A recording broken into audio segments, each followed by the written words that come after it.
ഇന്നത്തെ ഏറ്റവും പുതിയ വീഡിയോയിലേക്ക് ഇവർക്കും സ്വാഗതം. മലയാള സിനിമ ഇൻഡസ്ട്രിയിലെ ഏറ്റവും വലിയ സിനിമയാണല്ലോ L2 എമ്പുരാൻ. പൃഥ്വിരാജിന്റെ സംവിധാനത്തിൽ ലാലേട്ടൻ നായകനെത്തുന്ന മുരളി ഗോപി തിരക്കഥ രചിച്ച് ആശീർവാദ് സിനിമാസും ലൈക്ക പ്രൊഡക്ഷൻസും ചേർന്ന് നിർമ്മിക്കുന്ന സിനിമയുടെ ചിത്രീകരണം ആരംഭിച്ചിട്ട് ഇന്നേക്ക് കൃത്യം 1 വർഷം തികയുകയാണ്. കഴിഞ്ഞ വർഷം ഇതേ ദിവസമായിരുന്നു സിനിമയുടെ ചിത്രീകരണം നോർത്ത് ഇന്ത്യയിൽ ആരംഭിക്കപ്പെട്ടത്. ഇപ്പോഴത്തെ L2 എമ്പുരാൻ എന്ന സിനിമയുടെ 1 വർഷം ഷൂട്ടിംഗ് പിന്നിടുമ്പോൾ സിനിമയുടെ 105 ദിവസത്തെ ചിത്രീകരണമാണ് ഇതുവരെ പിന്നിട്ടത്.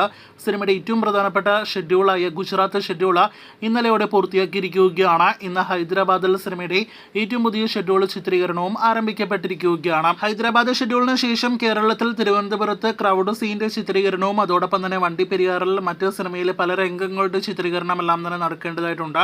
തുടർന്ന് വിദേശത്തു കൂടി ഒരു ഷെഡ്യൂൾ ബാക്കിയുണ്ടെന്ന് റിപ്പോർട്ടുകളുള്ള സിനിമയ്ക്ക് നവംബർ മാസം അവസാന വാരത്തോടെയോ അതല്ലെങ്കിൽ ഡിസംബറോടെ തന്നെയോ പാക്കപ്പ് ആകുമെന്ന് ഉറപ്പാക്കപ്പെട്ടിരിക്കുകയാണ്. ഇനി സിനിമയുടെ റിലീസ് അപ്ഡേറ്റ് ആണ് അറിയേണ്ടത്. ഈ വർഷം അവസാനമോ അതല്ലെങ്കിൽ ജനുവരി 1 തീയതി പുതുവർഷ ദിനത്തിലോ സിനിമയുടെ റിലീസ് തീയതി പ്രഖ്യാപനമുണ്ടാകും. കാത്തിരിക്കൂ എമ്പുരാന്റെ കൂടുതൽ അപ്ഡേറ്റുകൾ കേട്ടാം. ഈ വരുന്ന ഒക്ടോബർ 10 തീയതി തിയേറ്ററുകളിലേക്ക് എത്തുകയാണ് ഇന്ത്യയിലെ അടുത്ത പ്രധാനപ്പെട്ട സിനിമയായ വേട്ടയ്യൻ.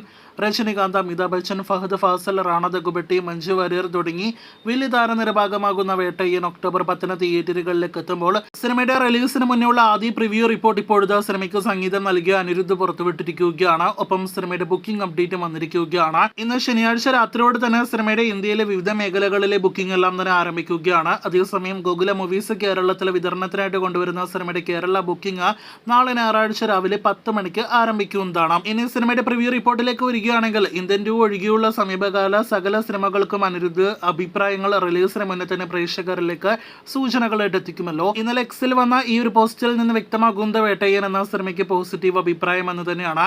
നേരത്തെ ജയിലർ, ജവാൻ, ലിയോ, ഒപ്പം തന്നെ ദേവര തുടങ്ങിയ സകല സിനിമകൾക്കും പോസിറ്റീവ് റെസ്പോൺസ് ആയിരുന്നു അനിരുദ്ധ് നൽകിയത്. അതിൽ ദേവര എന്ന സിനിമയ്ക്ക് പോസിറ്റീവ്, ക്ലീൻ പോസിറ്റീവ് ഒന്നും തന്നെ ലഭ്യമായില്ല എങ്കിൽ പോലും ബോക്സ് ഓഫീസിൽ വൻ കളക്ഷൻ തന്നെയാണ് സിനിമ നേരിടുത്ത് മുന്നേറുന്നത്. ഇതിനിടയിൽ ജയിലർ എന്ന സിനിമയേക്കാൾ നല്ല അഭിപ്രായങ്ങളാണ് വേട്ടയ്യൻ എന്ന സിനിമയുടെ പ്രിവ്യൂ റിപ്പോർട്ട്സിൽ അനിരുദ്ധ് നൽകിയിരിക്കുന്നത്. എന്തായാലും സിനിമയുടെ ബുക്കിംഗ് നാളെ കേരളത്തിൽ ഉൾപ്പെടെ ആരംഭിക്കുമ്പോൾ എത്രത്തോളം നല്ല ബുക്കിംഗ് സിനിമ നേരിടുക്കും, പ്രൈസിൽ കളക്ഷൻ കേരളത്തിൽ നേരിടുക്കുമെന്നാണ് നാം ഉറ്റുനോക്കുന്നത്. നിലവിൽ വലിയ ഹൈപ്പൊന്നും തന്നെ വേട്ടയ്യന് കേരളത്തിൽ നേരിടുക്കാനായിട്ട് കഴിഞ്ഞിട്ടില്ല. കാത്തിരിക്കാം അടുത്ത ഗോകുല മൂവീസിന്റെ സിനിമ തമിഴ് സിനിമയുടെ കൂടുതൽ ബോക്സ് ഓഫീസ് റിപ്പോർട്ടുകൾക്ക്.